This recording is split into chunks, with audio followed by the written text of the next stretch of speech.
The Olsinski Law Firm is an official sponsor of Top Bin 90, specializing in personal injury, criminal defense, DWI, family law, and workers' compensation. The Olsinski Law Firm provides professional, trusted legal services to clients facing a variety of challenges.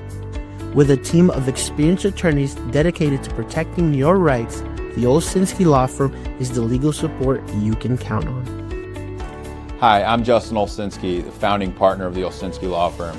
Me and my wife started this firm back in 2010 with the sole purpose of providing excellent service to our clients, giving our clients a personal touch because we had worked in bigger firms where we saw that not happening.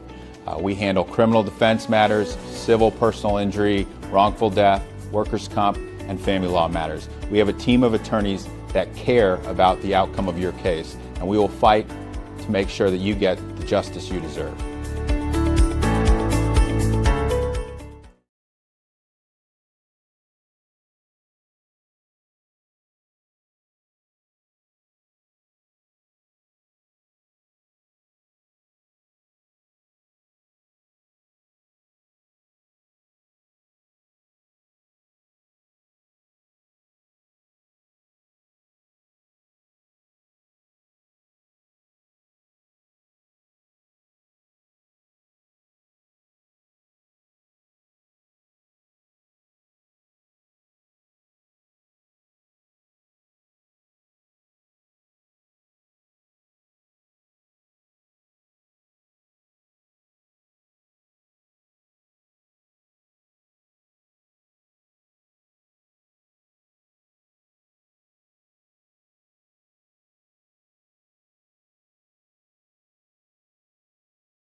Man, that was the best spiel I've had all season. Flawless execution. Yeah. I didn't even stammer one time. God.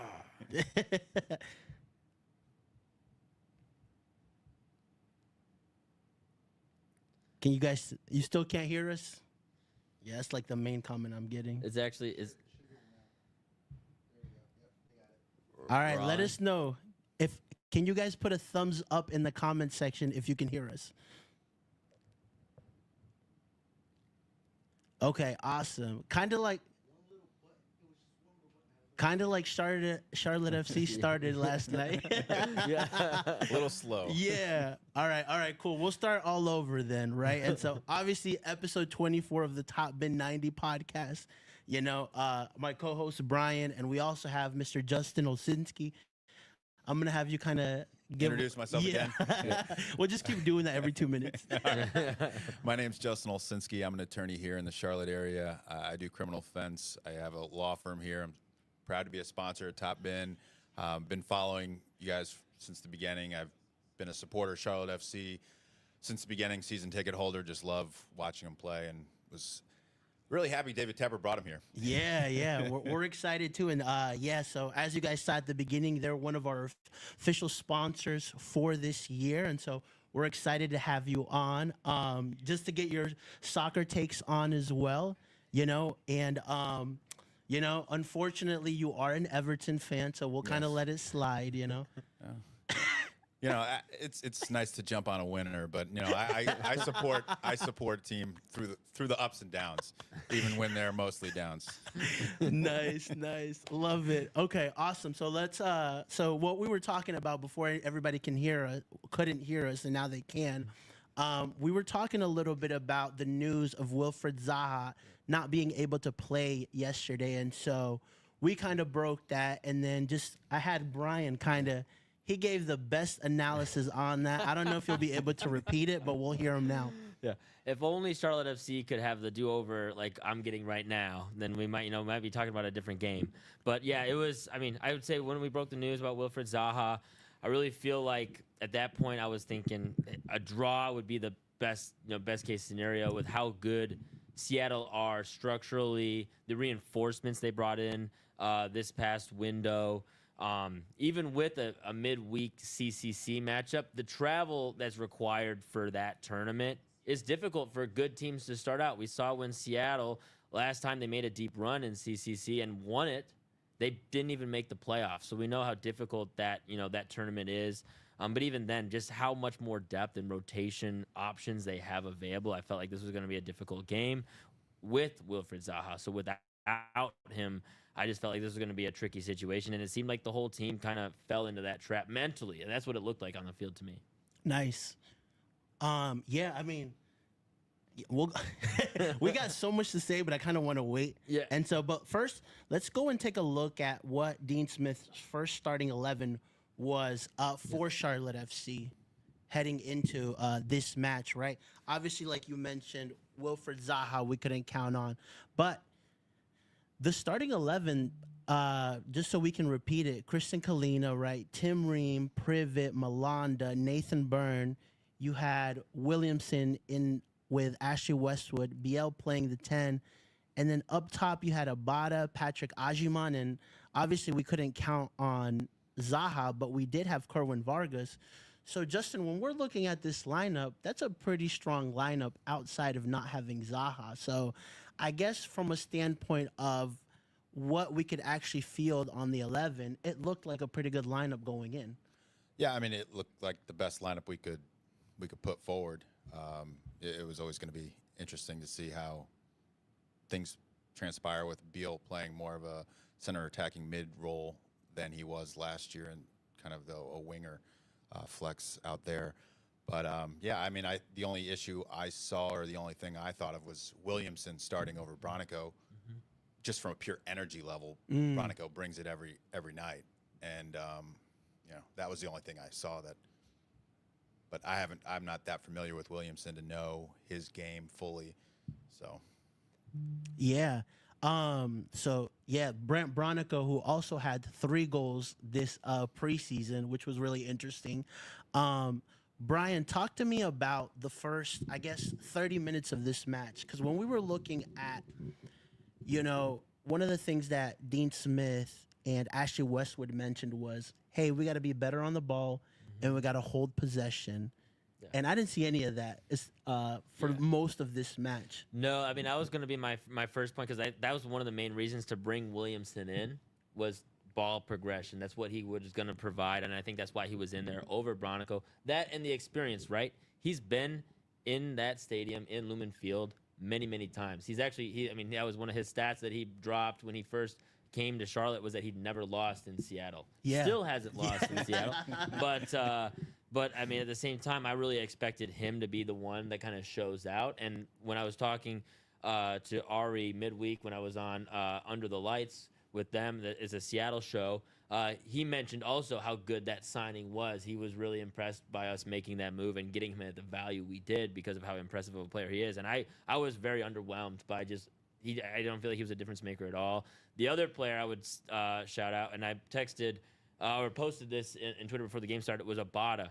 Can Abada show up as the guy when Zaha's not in, because he's the club record transfer signing, and this team has been lacking goal grabbers, as Dean Smith has said. So can Abada show up in this big moment as the man, as the guy? And he just was disappeared, man. I really wasn't involved in almost anything. I feel like if there was one guy who kind of had a bright spell for moments, it was Pep Biel. Yeah. I mean, just very brief moments, and I think even that is giving him a stretch of too much credit, because I mean, it was the corner kick he had for the assist, which kind of overshadows just how limited he even was. He had a few decent balls in, but like just no service, no connection from the defense, the midfield to the attack, and I feel like it was a regression in some ways from last year. And this was pretty much the same lineup that took us to the playoffs down the stretch, minus Swiderski. But even then, in the Orlando series, Swiderski wasn't starting either. So, Yeah. I mean, it just seemed like probably most disconnected I've seen this team play in a long, long time. And Dean Smith made that heard in the presser. Yeah. Justin, one of the things that we were excited about heading into the season was, the attacking options, right? Patrick Agyemang, 2 goals for U.S. men's national team, right? A preseason for Abada, Pep Biel coming back, and it, like Brian mentioned, it kind of just, they all kind of fell off. Obviously, Pep Biel kind of had a couple of moments, but outside of that, I didn't really see much from the attack. Yeah, I didn't. I mean, we're hoping that Agyemang was going to get some good service, get the ball in this year, and have more opportunities. Yep. I can't remember any play that he had a one-on-one at all in the game, any service, completely. It was almost we were playing with no number 9 up there. Yep. He had 1 or 2 good holdups, but it was something that Abada is supposed to hopefully get to a point in this season. We're hoping the second season's the jump. Right. And like you said, he was non-existent. I mean, he looked slow. I don't know if it was the rain. It's hard to tell on TV how much, I saw some guys falling down, but it was just, no service coming in, nothing going on. Beal was the only one who had that one corner kick that helped us out, but otherwise. Yeah, it non-existing attack, and you talked about it before we started the show. I mean, we had 1 shot on target and 2 goals, right? So, it's amazing efficiency, right? I think my biggest issue with this match, well, obviously we didn't play well, but my biggest issue was that in order for Charlotte to be able to consider themselves in that tier 1 of MLS teams, I'm talking your LA Galaxies, your Seattles, your Inter Miamis. You have to be able to go to places and go toe-to-toe with these teams, right? And we didn't do that, There was moments where I saw Seattle, I was like, this is a proper team. Yeah. The 1-2s, the efficiency. I think it was Rusnak and Obed Vargas right near the end of the first half where they were like 1-2ing inside the 18 and almost scored on us. Yep. And I'm like, man, like they look like a proper team. Right. And so for us, that's what really disappointed me, because I honestly, like, call this a hot take or not, but I would have rather us lost going toe to toe with a team like Seattle than that point that we got that really doesn't spur confidence. Hopefully that point they're like, okay, well, we got our first bad game out of the season. Let's kind of take this momentum and head into the home season, right? The first home game with some positivity, right? And so I think that, and we have to talk about the left back situation, right? Because one of the things that I saw was, Jorge for Seattle Sounders, specifically the first 20 minutes, he was doing that left side really, really hard, right? And, he actually put in the cross that Jordan Morrison got on the end of for that first goal. So, talk to me about, that's a position that, there was a rumored player that was coming in, Del Valle from Paraguay. Unfortunately, from what we found out, he's actually not coming in. So typical, like, South American journalist kind of overhyping things, but. Yep. Yeah, I mean, I think Tim Ream was just getting worked a little bit on that side, and then he kind of got way more tentative as the game progressed, allowed more and more space, gave Georgie a lot of room to work, which led to that. I mean, the amount of time he had on that cross specifically to put it in for Jordan Morris was, I mean, just you can't give somebody that much time. I don't care if you're trying to push people out wide. People are going to create and make things happen when they have that much time and space, and that's just not something you're if you're going to have success defending, you can't allow that to happen. And I think the other thing to notice is just how far Charlotte has to go in terms of a lot of those guys that started for Seattle were like their rotation pieces, their depth guys. Georgie, you just mentioned him on the right wing, and then Paul Rothrock on the left. I mean, so these guys are not necessarily their best 11 that they threw out there. Yeah. They're rotating to keep up with CCC in the early stages, and they still were seamless, like moving into space, working together. And so just the fact that they have kind of, from the ones, the twos, all the way down the depth chart can all slot in for each other and still know how each other needs to work, I think is something that Charlotte clearly is missing. Dean doesn't have options besides his 11 to kind of fit in. And even right now, it seems like the 11 has some work to do itself. Yeah. And we'll touch a little bit more on that here in a bit about just because there's a serious lack of depth on this team, right? And then, Justin, one of the things I criticized going into the season was losing a guy like Yero Oronen, right, who was dependable left back. He came in, right, and now we're kind of seeing that there could be a potential issue on that side. Yeah, I don't know what sense it made to do that without having an adequate plan in place to replace him. I mean, I don't think Tim Ream is the adequate replacement. I think Tim Ream was brought in to help Privet develop and to replace Melando when he gets sold. Yep. That's how I envision why they brought him in. It's not to play left back and try and hold guys down who are completely younger and faster than him. Yeah. That's not a recipe for success, and I can't imagine that lasts long term. We've got to find a solution to stop that. Yeah. Yeah, and I would just say, I mean, that's the one thing with MLS where I think Dean is still adapting to this league compared to how he was able to approach Championship and Premier League, where you don't have roster restrictions in the same way. You can bring in an option and wait for that plan to kind of, flush itself out 6 months, a year later. In MLS, you gotta have to have your plan in place. You're like, this window we're selling this guy, and this guy's gonna slot in and replace him. And if that plan doesn't come into play, you gotta have a plan from window to window, and you gotta hit. Otherwise, you're stuck in the situation where you have 3 center backs that are supposed to start. I'd imagine part of the negotiation for Tim Ream was that he was going to be starting minutes. Yeah, There's no way 100%. he would be coming to Charlotte FC trying to make the 2026 World Cup roster if he wasn't guaranteed minutes. I'd imagine there's something in his contract where he's guaranteed some sort of minutes, which was why I'd imagine there's a reason. Like they're like, well, center back isn't working. Privet and Melanda are the pairing. We got to put him somewhere. Right. And then he's on left back. Now you got Uranen was playing left back. Now he needs minutes because he's also 29, 30. That's leads him to leave.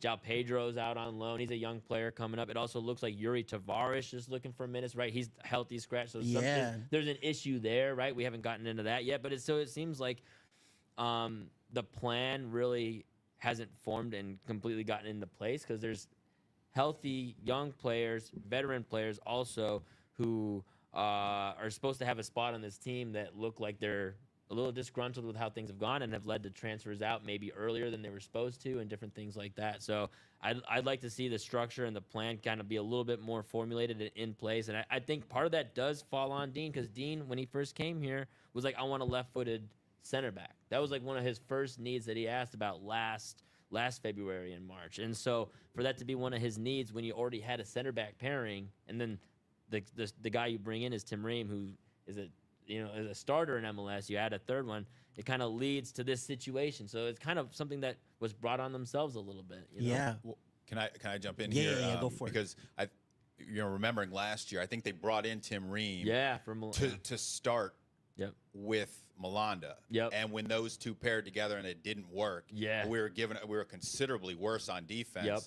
They had to pivot because I think that was the original plan. Bring him in, I build agree. up Privet to replace Melanda and kind of do that. But they had to flex when they're like, we just took the best starting center backs and the combo in the league, and then we messed it up. Yep. we better go back. And that's kind of put him in a spot where it's like, we promised him minutes.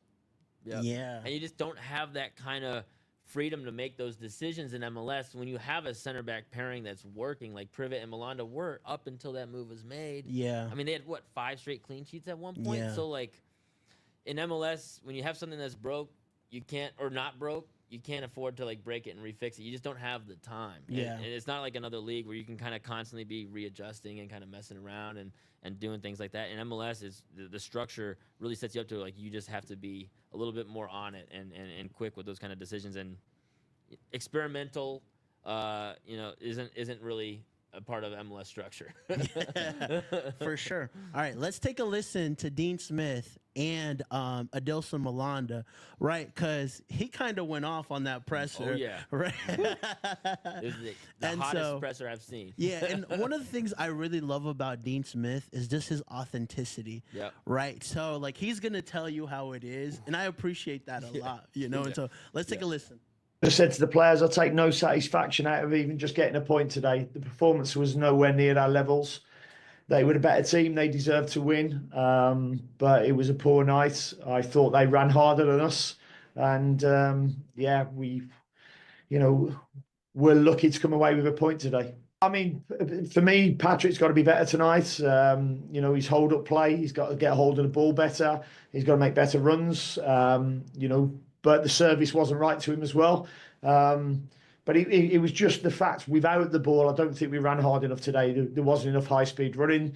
There wasn't enough body contact. There was a bad night, a poor night, a poor performance, poor weather, poor officiating. Not a great one. Poor side there. Were there any positives you're taking from tonight? The fact that the journey back will probably be shorter than it was on the way here. I think that's the only thing I'll take from it. Honestly, tonight was not a good night for us, I guess. We got a point, and that's all we need to remind of that night, because we were not here tonight. That was not Charlotte FC. That was not us, and I think we didn't play that game that as we should. So yeah, of course it's a point, so we will take it, but no more to remind. All right, you heard Dean Smith. Poor weather conditions, poor game, right? He said when Steve asked him about the only positives was that the trip from Seattle was shorter to Charlotte. I don't even think that happened, because we got a message today saying that the open training is now scheduled to 2 p.m. instead of 10 because they had some complications coming back. So if things weren't already bad, and so I guess I'll start off with you, Ryan. Give me your thoughts on just hearing, Dean Smith and Adilson Malanda really take into account how bad the team performed. Yeah, I mean, one of my concerns going into that press conference was just that, like, I mean, Dean's always been transparent, so it wasn't a huge concern. But, like, remember in year one in 2022 when they had that bad performance and Miguel Angel, it was 3-1, U.S. Open Cup, they get washed by New York Rebels, and Miguel Angel Ramirez comes on, he's like, this is like the most like the game model that I want us to play. And I had like nightmares going into this press conference of that moment. Be like, what are we talking about? But I mean, Dean solved that, and answered that right away. He was clearly, I mean, probably the most frustrated and upset that I've seen him since coming to Charlotte FC, to be honest. More so than when they lost 3-0 at home against Minnesota United. I think that's the only other loss that or just game where I feel like that was on this level of poor performance. The other thing to note is, like, man, the officials will never have a chance with Dean Smith. They have this bad of a performance, and he still finds a way to blame them and say it's a poor officiating. They're never gonna have a good go. But I think just the fact that he called out the players was, as blunt as like saying Toklamati and Kalina were the only ones that had a good game. Yeah. The fact that he was like that blunt about the rest of the team and just calling them out pretty much, by name, not by name, right? Yeah. In that situation, I think was good. And it also shows to us as, and the entire fan base, like, hey, when things aren't going well, you can call them out on it, because like the standards are being raised. The hype is supposed to be real. We're going for top 4, going for trophies. And when when they miss the mark like this, everybody should be upset, whether it's the coach, players, fans, across the board, and that is not acceptable. And I think Dean being that public about it helps in that situation. Yeah. Justin, what do you make of Dean Smith? Your thoughts so far on him? Well, I mean, he's certainly got us playing terrific defense, and you can't lose games if you don't give up goals. His first lesson there, but I like him as a manager. We haven't seen since he's been in charge, I think, that disconnect from the defense and the build-up play, and that's been what I was hoping. Zaha is going to hopefully fix with some creativity on offense and everything. But like you had mentioned earlier, Ryan, with Williamson, someone to connect. Yeah.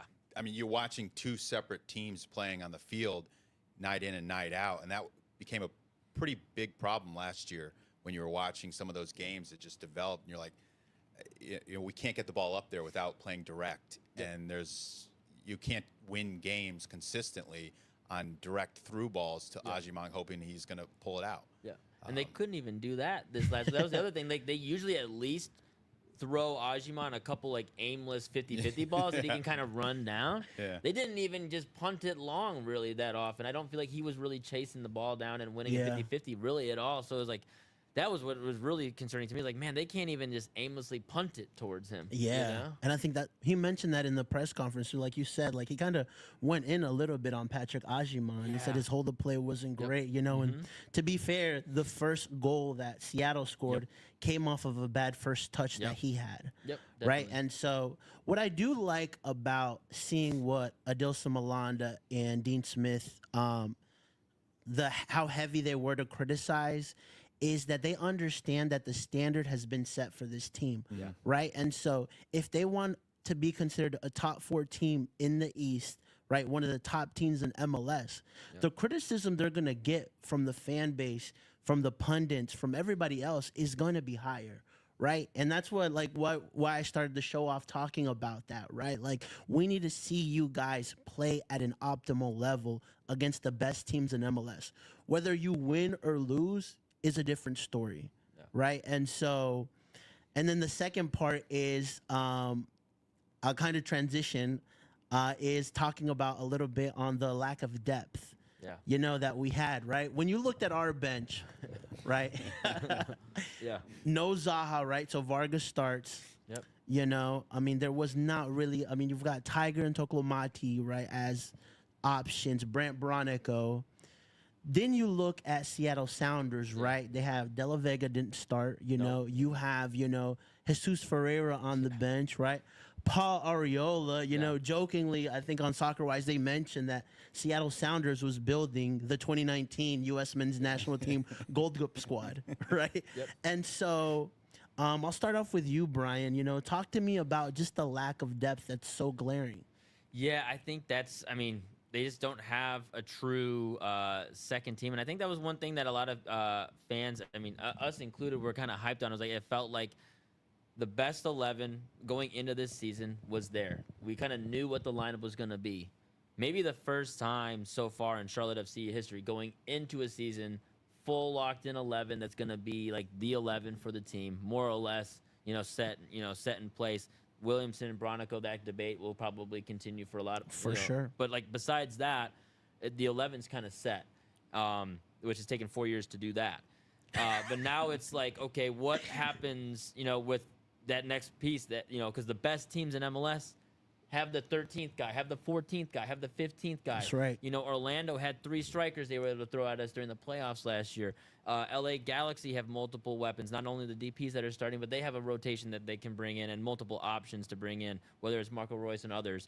Now you're seeing Seattle. They literally have 2 starting, almost feels like 2 starting 11s, at least 2 starting attackers, like front 4 that they can throw out at you, and they did that. That's what bringing in Paul Arriola, Jesus Ferreira, and Pedro de la Vega. It was just like, man, that's their whole other starting 11, and then just bringing that in the 60th or 70th minute, almost just to play games. And they were already up 2-1. Obviously they didn't find the 3rd and 4th, and that was kind of how Charlotte even came away with the draw at all, was they didn't put the game away.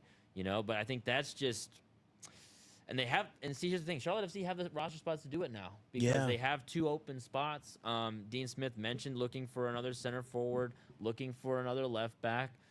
But even those positions, the center forward would be one to that add a 70th minute rotation piece in. But a left back doesn't necessarily solve that problem. So I mean, even if they bring in those 2 positions, they're still looking at a little bit of a lack of depth. And I think the big part of that is just they rode a lot of the wave of potential. There's a lot of like prospects on this roster, and they haven't really gotten the minutes to prove themselves to be more than that yet. And I think that's gonna be how part of the season goes. Is these guys are just gonna have to get minutes and show that they can take that next step.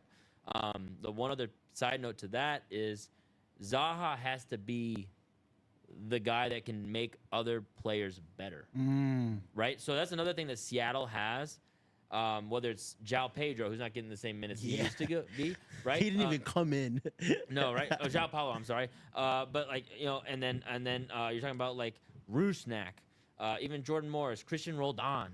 They have a roster of guys who make each other better, and that's one thing that Brian Schmetzer has always throughout his career. It's a really good point. Is like and so then that's where like Obed Vargas becomes like a sensation, right? He's probably going to go to Mexico for like $20 million or something crazy, like a big transfer. He was good last night, right? too. And he's been good for over a year now, right? And then Paul Rothrock, so they can start to throw just like kind of like younger guys into this mix, and then they slot right in because there's people who got their back. And I don't feel like Charlotte FC have enough guys on the roster who are making other players better. It's the same issue we had with Swiderski last year. It was like, okay, he needs a guy who's going to make him better. All right, so who's the guy who's going to make these guys better?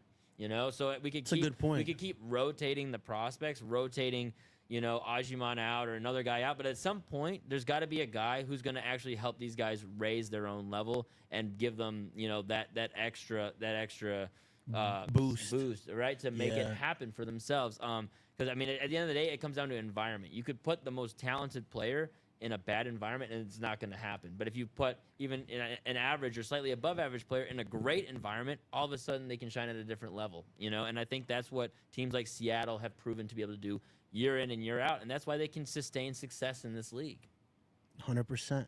Justin, is there any position that to you it's glaring, right? I mean, we talked a little bit about the left back, but right, where else do you see that this team is lacking, especially in the depth piece? Well, I think to go back what Brian was saying is in terms of that what we were all hoping for this offseason, I think was a center attacking midfielder who could distribute, create, and link and be the creation point that made the offense. Someone who made everyone better and facilitated and could score and do all those things.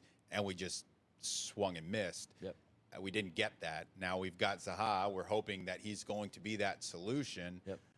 And I think he'll add a lot of goal scoring and hopefully focus so Ajiman will get some service over there. But, that connection, that's what we needed. And I'm not sure we did anything to address it. Williamson, at least from the first game, didn't fix that. Hopefully there's a better connection there, but he's not a facilitator of goals. I don't think that's his game. So, that's the concern, the facilitation of goals. We can shut them down. We have a really good, you watch us play defense. It's fun to see how organized they are and the lanes that they're covering layer by layer. But we got to score goals. For sure. And I think I mentioned this, I think on Lee's show, the front four that we have, and that being Pep BL being that creator right now, right? One of the things that I saw from him was like, at least there were sparks, right? Where you kind of saw that he was trying to do something, right? But it also takes having players around you that can do that, right? That you can link with, right? That, can open up space or be in an area that, he can make a line breaking pass, something, right? And so, to me, like I was 50-50 on him, like in terms of how he played last night, right? But, to me, when I was looking at the game, I think it was a mistake to kind of take him off the pitch, right? Because he was kind of the only one that was kind of semi trying to do something. Yeah, I think it was just a matter of like, Dean having to figure out how to get Bronico on the field and just try to spark some sort of energy. Yeah. But yeah, I agree. I think I would have left Pep Biel on and just taken Williamson off and made it a straight swap there. But then he was also trying to get Diani on, and you can't take Westwood off, because I mean Westwood's going to play 90, regardless. And Yeah. so I think that was kind of the situation that Dean kind of got stuck in. I would have maybe just, I mean, obviously not at a coaching level, but I would have like to see Pep Biel stay out there for a little bit, maybe work with Toklamati a little bit more and see what that next shift looked like with Pep Biel still out there. He also, now granted, he had a little bit of a reduced preseason schedule, right? He wasn't really playing close to a full 90 yet in preseason. So I could imagine that also might be, play a role. Is like maybe he wasn't that's quite fair. 90-minute fit. And that was a concern I had just going into this season in general. We had talked about that in the last pod. So, I mean, I would also say, like, there's maybe a chance that Dean was also still maybe, I mean, he didn't mention this publicly, but, like, maybe monitoring his minutes a little bit early just to give him a chance to kind of get to that full 90 level. So, but, I mean, if that's not the case, then I would have definitely liked to see him play a little longer. Yeah, let's talk a little bit about Idan Toklamati as well. I think he was kind of the one bright spark that we saw come in. Yeah. Right, and so obviously he was the one that created the chance for own goal, Charlotte FC legend, Yeah. Hope for double-digit goals for him this season. who actually we saw own goal today too at the Ascent game. There was an own goal that helped them. So Man. whether the it's Carolinas. men's or women's sports. But yeah, anything you guys want to add about Toklamati? Yeah, I mean, I think he created positive energy out Yes. there, Yeah. and he created, speed Yep. and a little bit more direct play that, gives us a lot of positives for, I think we're all kind of aware that Ajimang's rising to a level that we're not going to be able to keep him here. Yeah. So it's nice to know that we've got another piece developing behind him, and hopefully, and he is a change of pace, and a change of forward from Ajimang is more of a hold-up player. So, I think he could be used in tandem in a way. Yeah, I mean, he also can play a little bit of the wing, right? He's also a winger, which actually Ajiman was a winger as well in college. But yeah, Toklamati can also play a little bit of a wing. So I'd imagine there's a chance that even if he were to take like Ajiman's spot, if Abada can't show to be the guy, there's also other opportunities for him to get some minutes on the wing in tandem, like you said, with Ajiman. And I just feel like what he brought more than anything, you said it, like pace, energy, work rate, there's all those things, all those different traits that we're missing this whole 90 minutes. I feel like Bronico brought a little bit because he's always going to. I mean, that's one guy that's just never going to have an off day in when it comes to his work rate. Which now, I mean, I could totally see Dean switching back to him immediately, just being like, you know what, I need somebody I can count on who will bring the energy, even if the entire team is down. Yeah. And you cannot. There's no way we can have that slip against Atlanta at home this weekend. Yeah, my hot take on him being the player of the season, Williamson, is not starting off so hot.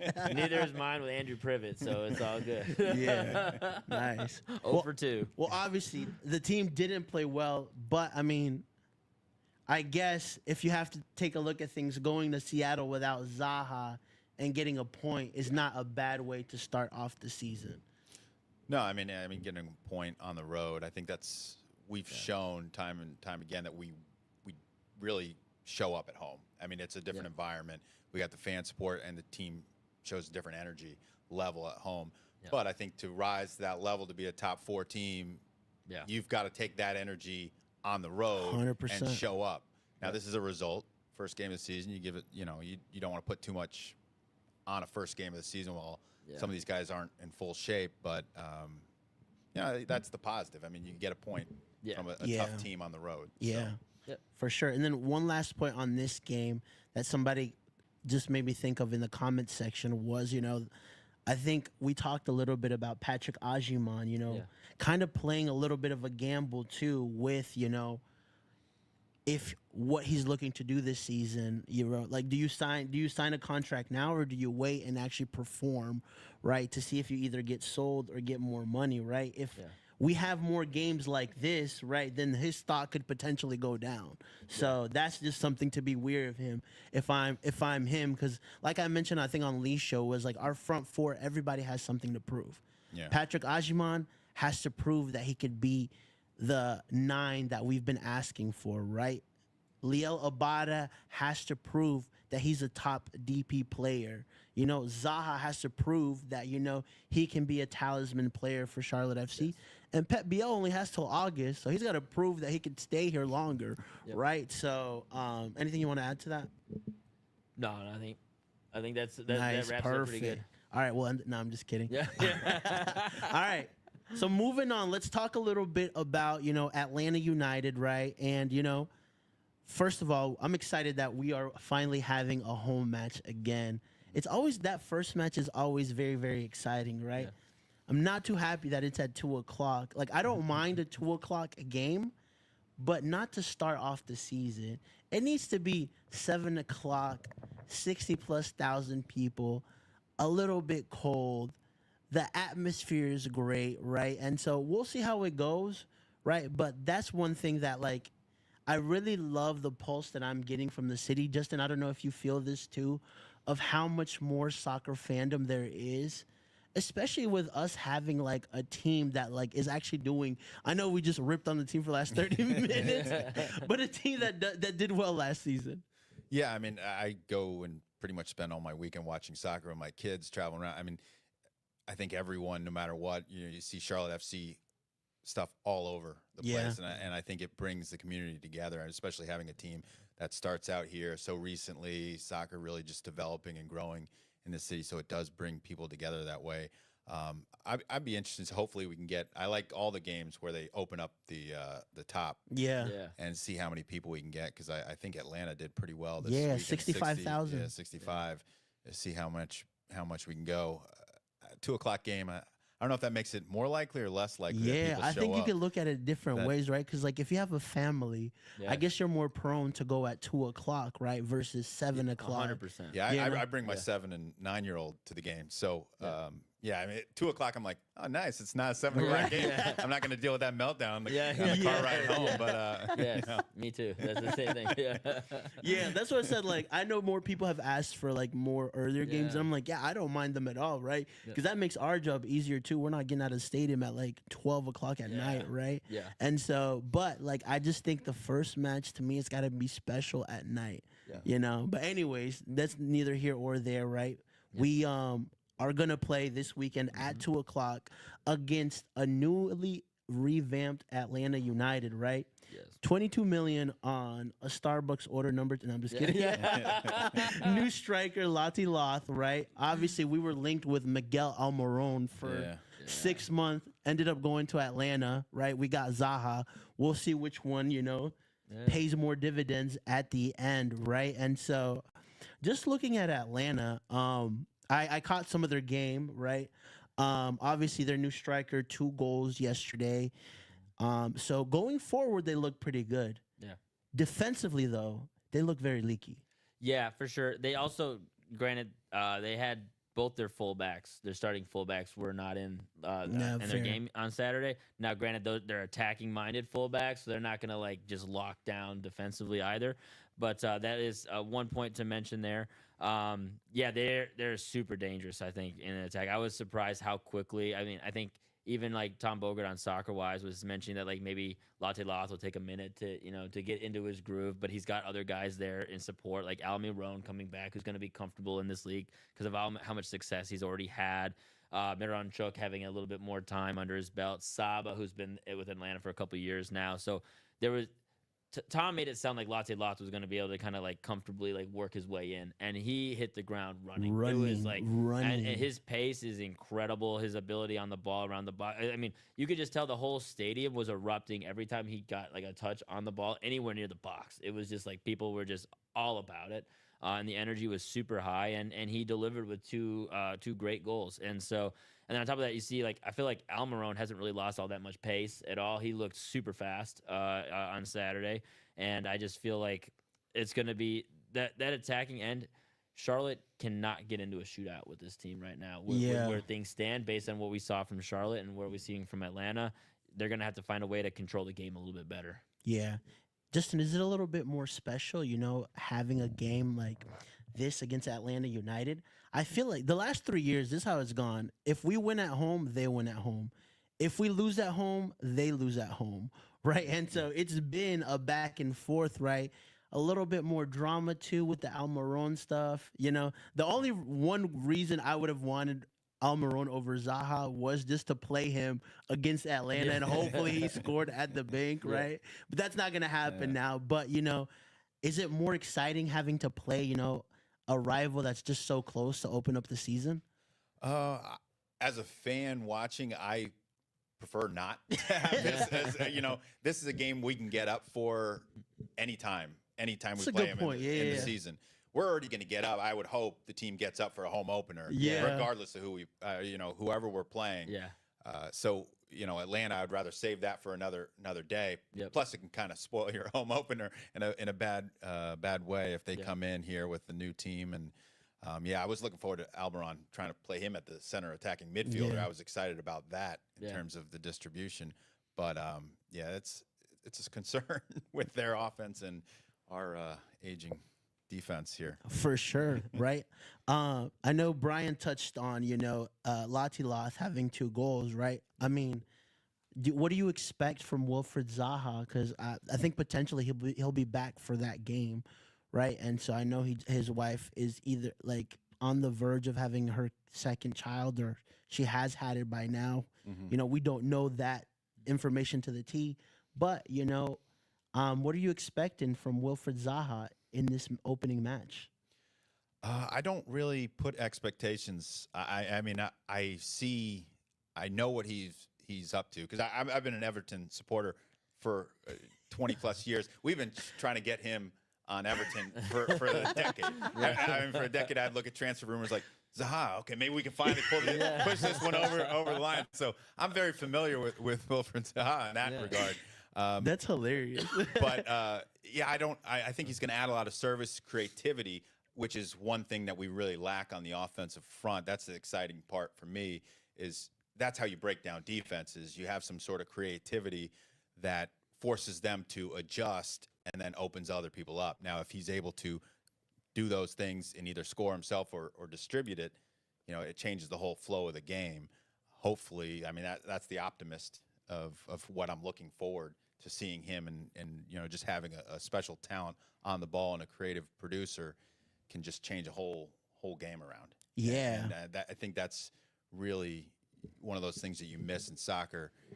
When you don't have it, you're like, man, you just need that one trigger that unlocks it all. And that's what we're all hoping for, right? Yeah, I agree with you. And I would really love, for Zaha to have, a statement type of game like Latilas just had for Atlanta.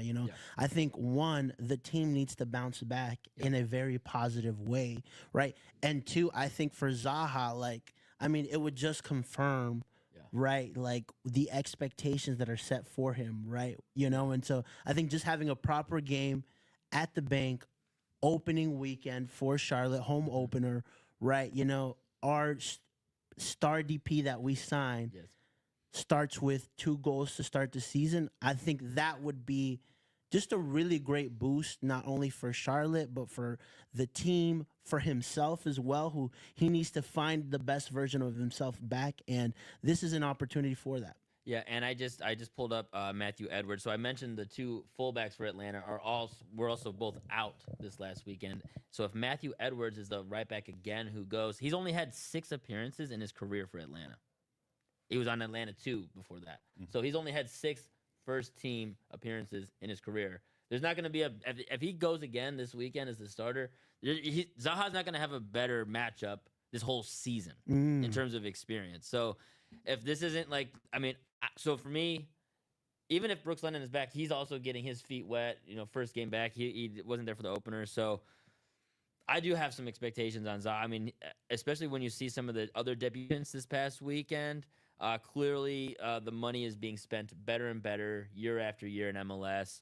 They're getting better with their scouting and their recruiting, and they're hitting the ground running a little bit faster. That's what we saw this past, yesterday, and even today with Jaden Nelson getting 4 goal contributions for Vancouver. It's crazy. And his debut. So I feel like there has to be some expectations on Zaha, especially after how poorly they played this past weekend, and especially if he's going up against Matthew Edwards, 22-year-old with 6 MLS appearances. Like he's just got to get a goal contribution and show this team that he can lead them to victory against their bitter rivals in the South. Yeah, for sure. To me, it goes back to, all right, Charlotte, show us that you're a top 4 Yeah. team, right?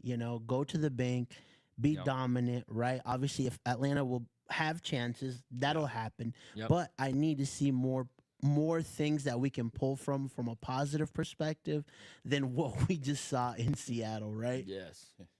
Yeah, if we end up with one shot on target, Yeah. that's going to be Yeah. Yeah. it's going to be a tough walk back to the car. Yeah.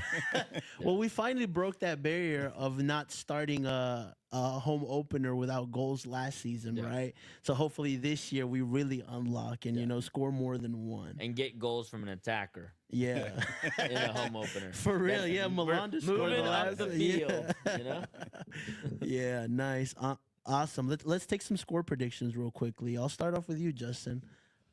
I think it's going to be 3-2. Oh wow. Whoa. Opening That'd be game. great. That'd Okay. be perfect. Yeah, I think we're going to pull it out, but it's going to be a back and forth. I mean, Yeah. I don't think our defense Two strong is, attacks. Yeah, I don't think our defense is too locked in yet for us to shut them down. That they're going to get some opportunities to take advantage of them.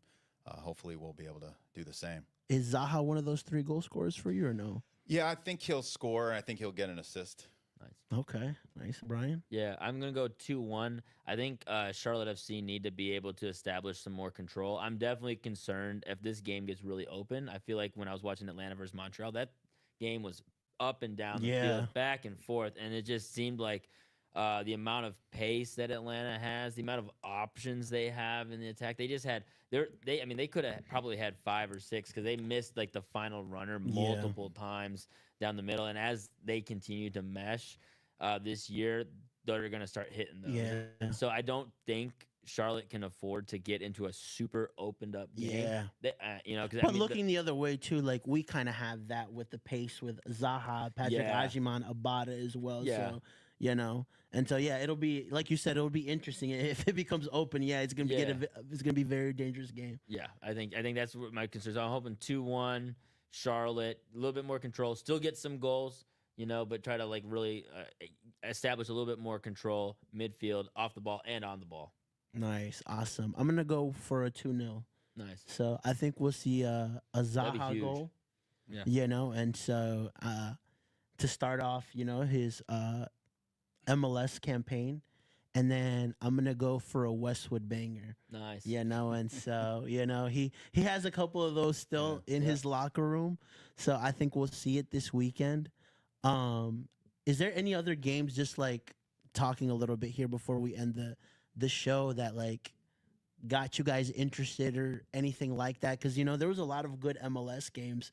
Yeah. I do want to touch on what happened in Miami. I don't know if you got a chance to see what happened with Messi, and so before I go into that, is there a game that maybe impressed you? I would say the fact that the Crew were able to put up 4. I know it was against the Chicago Fire, who are not a great team right now, but still, they just literally, on the final day of the window, lost Cucho, arguably their best, most talented player of all time, and Christian Ramirez like a week after that. So they lost a lot of their goals within a really short span, before the end of preseason. So to still be able to put 4 away, Diego Rossi being able to step up and get a brace, I think that for me stood out as one big game to is in the Eastern Conference. Cincinnati as well. They look really locked in. So I think the top of the East is very, very difficult right now. And then Philly with 4 on the road against Orlando. I think, Yeah. too. There's another one. Yeah. Yeah, there was also a lot of I noticed a lot of turnovers in the back end. I think it happened in a Philly game when you mentioned that. One of the goals is just everyone trying to build out of the back. There was quite a few early mistakes in the season that led to some goals. But Cincinnati they look impressive. Mm-hmm. Inter Miami, we're going to talk about them, but Well, go ahead. They didn't look that impressive. They still pulled out that miracle tie. But, Yeah. They did get a red card, right? Yeah. So that kind of plays into a factor. But I think the Messi going and grabbing, I don't know if you saw that clip, like he grabbed one of the assistant referee by the neck And he was like, "Yo, meet me in the back." I was like, any other player does that, like they're suspended for the season. So like the All-Star game at least. Right. And so I don't know. I mean, obviously, like, listen, I'm the biggest Messi fan you'll ever find, right? But also, like, you can't be doing that. No. There has to be rules to this game. Yeah, there has to be rules. And also, you set a precedent now, too, where if a team feels like a ref is not giving the call that their player deserves, they're like, well, you guys didn't do anything when Messi grabbed homeboy by the neck, you know? And so... Especially a week after they just moved their CCC game back a day for him and then switched the time slot. Allegedly. No, I'm kidding. and then switched the 2:30 time slot they had to a 7:30 time slot to make up for the midweek CCC game. So they it's clear that Messi is getting some accommodation. Yeah. And so that then on top of that, he can just go up and grab a ref when he's already kind of getting a little bit more accommodation than we normally see. Right? We've seen some of these other clubs in MLS play in some deep snow. Yeah. like a foot. Like LAFC and RSL, that game they had in their opener you could barely see the ball. Yeah. And so for that to happen, like where they kind of accommodated, and it clearly Messi was public about the weather that day, to have that game be pushed back, have this game get pushed back, and then on the game that was pushed back to grab a ref like that, it's like, at some point there's a limit to how many strikes you can have. Well, listen, Justin, I mean, you've been to Miami before. You know, it's a little bit hot, right? You know, maybe he had like a little bug on the back and he was just trying to slap it off. Just telling him what a great job he was doing. Just, hey. Good job. Man. Let me massage your neck. It's just the main ref I was pissed at. When I was arguing with him, he was like, you should have been the main ref. And then he was like, hey, I have, some lotion in the back if you need some, like after you shower because it's been hot. So maybe that's what he was saying. He had one of those massagers. He's like, come to the locker room. I got something just that crick. Fix you right up. Nice. And also, San Diego is going to make their debut tonight against it's LA like Galaxy. Right now. It's happening on right now. 36 minutes in. What's the score? 0-0. Okay. They do? Okay. I mean, they're in. I just saw that, there's a good chance that they get Kevin De Bruyne. We were talking about somebody that creates in Charlotte, and they're about to sign potentially Kevin De Bruyne. So, well, I think it makes it tough for starting is people internationally coming to Charlotte. Yeah, I think it's one of the difficulties of the job, and that's why I think getting Zaha here, Westwood. You start to get a name recognition. 100%. It's going to take time to develop that, and I don't, you can't just get guys from all over the world going, Charlotte, North Carolina, where I'm there. They're like, exit San Diego. I think you might be like, I hear some good things. Charlotte, North Carolina, that's where exit 3A is a little rough to get off around 277. Nice, awesome. With that said, Justin, talk to us a little bit about how people can find you. Well, you can find us on our website, jcolaw.com. It's our law firm. We have 8 different attorneys handling pretty much all areas of law. It's if you have any, most of our consultations are free, but for a few areas of law that we have to charge just because of the nature of the discussions. But we're trying to make a community-focused approach that anytime you have a legal issue, you can come to our firm and we'll have an attorney there that can help you out. Nice. Yeah, and I've been here. You got people that speak Spanish as well. Your wife can speak Spanish too, a little bit? Yes, my wife, who's the other partner in the firm, she does speak, well, I don't know if she wants me saying that she speaks fluent Spanish. She used to, back when we were, she studied abroad in Spain and all that, but she doesn't get it tested as much, so she's not as comfortable. But yeah, I mean, we've had some fun interactions when people aren't speaking English, and she's like, I understand what you're saying to me, to my face, behind my back. Oh, wow. So it's fun, but we have, I think, 3 legal assistants who speak Spanish. Okay, awesome. And, it's always a focus point for us. For sure. In terms of, making sure everyone is accommodated at our Yeah, firm. and we love that you're a big soccer fan, too, that you could just come on here and talk to us, right? I mean, obviously, we'll leave the link to the website on the YouTube as well. And so, Brian, where can people find you? Yeah, you can find me on Twitter at Mauer Media. You can find all my written content at topbin90.com. We had 8 articles come out this week, and that's our new standard. We're really trying to push 7+ articles every week, so check it back every day on the website. And also check out my other show, MLS Fantasy Show, Dropping Points. Looking at, actually, I need to check the score. I mean, since you said it was 0-0, so I got Christian Ramirez in tonight, and I'm trying to really get towards the top of the league, so we'll see. But yeah, check out the show. We do that weekly on Tuesdays. Top of the league like Liverpool, right? There it is. And so There with that said, this is Jorge Gonzalez, Top Bin 90, another great episode 24. Thank you guys. Have a good night.